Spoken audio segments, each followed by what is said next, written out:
Sebelumnya, perkenalkan nama saya Kumneriati dengan nomor NIM 4022101122. Dalam kesempatan kali ini, saya akan menerangkan sedikit tentang konsep kepemilikan dan hak milik.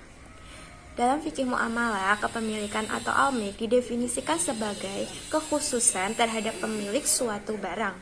Sedangkan menurut syariat, kepemilikan berarti bertindak secara bebas bertujuan untuk mengambil manfaatnya selama tidak ada penghalang syar'i. Makna yang sama juga dijelaskan oleh Rawas Al-Aji bahwa kepemilikan berarti hubungan syariah antara manusia dengan sesuatu atau harta yang memberikan hak mutlak kepada orang itu untuk melakukan pemanfaatan atau tasyaruf atas sesuatu itu dengan mencegah orang lain untuk memanfaatkannya.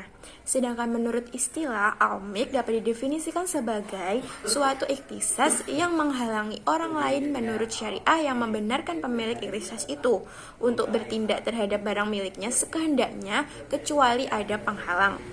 Jadi, apabila seseorang telah memiliki suatu benda yang sah menurut syara, maka orang tersebut bebas bertindak terhadap benda tersebut, baik akan dijual maupun akan digadaikan, baik oleh dirinya sendiri maupun oleh orang lain. Selanjutnya, tentang sejarah dan paham kepemilikan. Banyak sekali teori yang membahas asal mula kepemilikan. Manusia tidak akan pernah terlepas dari yang namanya kepemilikan. Sebab dengan hak memiliki, manusia dapat menyambung kehidupan. Perlu dicatat bahwa sejarah bersifat kolektif dalam mencari kehidupan. Pada masa itu, kepemilikan pribadi berarti juga memilikinya keluarganya. Bahkan, seorang manusia berarti menjadi milik keluarganya. Mereka menjaganya dan melindunginya dari ancaman pihak lain. Filsafat Yunani menegaskan tentang kebutuhan manusia akan rasa memiliki. Rasa memiliki itu ada, baik secara individu maupun kolektif. Aristoteles berpendapat bahwa pribadi yang memiliki adalah faktor utama untuk terwujudnya masyarakat yang ideal. Dengan memiliki, manusia akan bergairah untuk berkreasi. Paham. Islam menolak paham bahwa kepemilikan bersifat kolektif. Islam juga berbeda dengan kapitalis yang menganggap kepemilikan individu itu sangat absolut. Islam menentang paham bahwa kepemilikan individu berada di atas kepemilikan bersama. Islam tidak pernah melupakan unsur materi dan eksistensinya, karena manusia berhak menyimpan, menyumbang, dan mewariskan hartanya untuk anaknya. Untuk pembahasan lebih lanjut tentang paham akan dijelaskan pada slide berikutnya. Yang selanjutnya yaitu unsur sistem hak milik. Unsur sistem hak milik dibedakan menjadi 3 kelompok. Yang pertama, hak milik pribadi atau al-milkiyah al-fardiyah. Yang kedua, hak milik umum atau al-milkiyah al-amah. Yang ketiga, hak milik negara atau al-milkiyah ad-daulah. Yang pertama, hak milik pribadi. Hak milik pribadi atau al-milkiyah al-fardiyah adalah hukum syara yang berlaku bagi zat ataupun manfaat utility tertentu yang memungkinkan siapa saja mendapatkannya untuk memanfaatkannya barang tersebut serta memperoleh kompensasi, baik karena barang yang diambil kegunaannya oleh orang lain seperti sewa ataupun karena dikonsumsi untuk dihabiskan zatnya seperti dibelinya barang tersebut. Yang kedua, hak milk umum.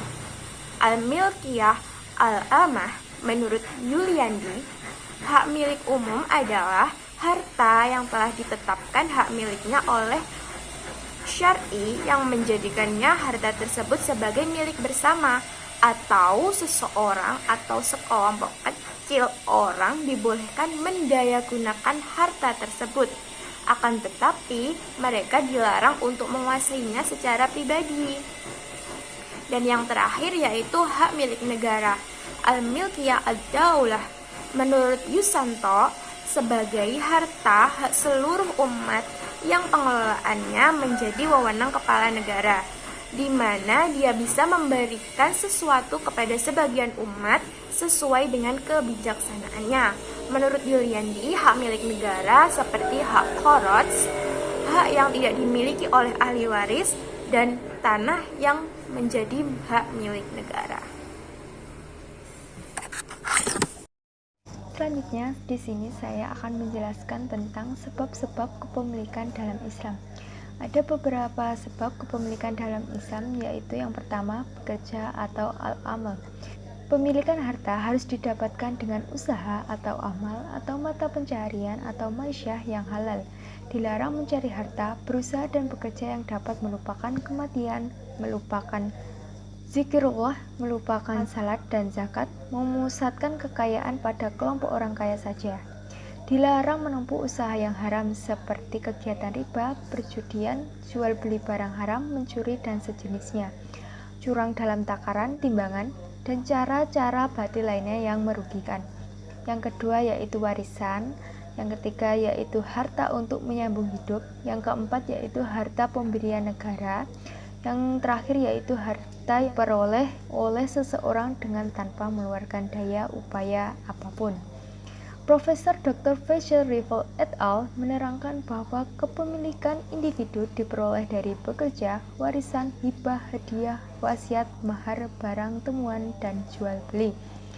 Islam melarang memperoleh harta melalui cara yang tidak diridhoi Allah Subhanahu wa Ta'ala dan merugikan pihak lain, seperti riba, menipu, jasa pelacuran, perdagangan gelap, produksi atau penjualan alkohol atau miras, narkoba, judi, spekulasi valuta asing, spekulasi pasar modal, money game, korupsi, curang dan takaran dan timbangan, ikhtisar dan sebagainya. Selanjutnya yaitu bentuk-bentuk kepemilikan dalam Islam. Muhammad Ismail Yusanto dan Muhammad Karbet Wijayakusuma membagi kepemilikan menjadi 3 bagian. Yang pertama yaitu kepemilikan individu atau private property atau milkiyah fardiyah. Kepemilikan individu ini adalah izin dari syar'i atau Allah Subhanahu wa Ta'ala yang memungkinkan siapa saja untuk memanfaatkan zat maupun kegunaan atau unity suatu barang serta memperoleh kompensasi baik karena barangnya diambil kegunaan oleh seorang lain seperti disewa ataupun karena dikonsumsi untuk dihabiskan zatnya seperti dibeli dari barang tersebut. Yang kedua yaitu kepemilikan umum atau collective property atau milkiyah amanah. Kepemilikan umum ialah izin syariat kepada masyarakat secara bersama-sama memanfaatkan sumber daya alam. Ini berupa barang-barang yang mutlak diperlukan manusia dalam kehidupan sehari-hari seperti air, api, seperti bahan bakar, listrik, gas, padang rumput, sungai, danau, jalan, lautan, udara, masjid, dan sebagainya. Serta barang-barang yang menguasai hajat hidup orang banyak seperti emas, perak, minyak, dan sebagainya. Syariat melarang sumber daya seperti ini dikuasai oleh seseorang atau sekelompok kecil orang. Yang ketiga yaitu kepemilikan negara atau state property atau milkiyah daulah. Disebut sebagai milik negara adalah harta yang merupakan hak di seluruh kaum muslimin yang pengelolaannya menjadi wewenang khalifah. Pengelolaan oleh khalifah disebabkan adanya kewenangan yang dimiliki khalifah untuk mengelola harta milik seperti itu, yang termasuk milik negara seperti harta ghanimah atau harta rampasan perang, fai, harta kaum muslimin yang berasal dari kaum kafir yang disebabkan oleh kepanikan dan ketakutan tanpa mengarahkan pasukan, humus atau zakar, 1/5 bagiannya dikeluarkan dari harta temuan atau barang galian, harta yang tidak memiliki ahli waris, dan hak milik negara. Yang keempat yaitu kepemilikan mutlak. Kepemilikan hakiki atas semua kekayaan yang ada di alam semesta ini ialah Allah Subhanahu wa Ta'ala. Yang kelima yaitu kepemilikan relatif. Walaupun harta itu milik Allah Subhanahu wa Ta'ala, akan tetapi kepemilikan manusia diakui secara de jure karena Allah sendiri yang mengkaruniakannya kepada manusia atas kekayaan itu dan mengakui kepemilikan tersebut. Assalamualaikum warahmatullahi wabarakatuh. Saya akan membahas perbatasan penggunaan hak milik pribadi dalam Islam.